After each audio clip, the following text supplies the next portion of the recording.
Born in New York City in 1946, Carmine Appice is certainly one of those musicians who did it all in the music business. Active since 1966, he was part of bands like Vanilla Fudge and recorded with many fantastic artists like Jeff Beck, Rod Stewart, Ozzy Osbourne, Pink Floyd, Paul Stanley, Ted Nugent, and many more. So he had the chance to see the evolution of rock music up close and to meet many incredible artists over the decades. When he was in Vanilla Fudge in the 60s, the group even had Led Zeppelin as their opening act when the British band made their first shows in the United States.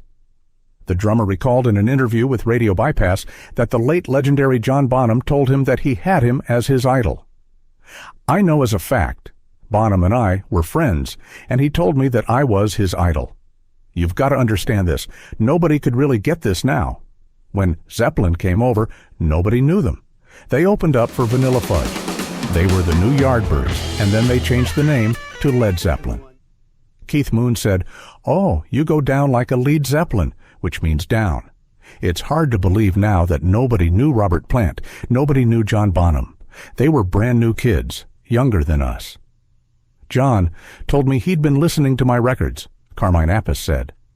The drummer even said in the interview that Bonham told him that he got the idea of using a triplet bass drum motif in the song Good Times, Bad Times from one of Appice's drumming parts.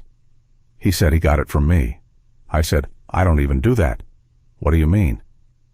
He showed me on one of my songs somewhere in my catalog.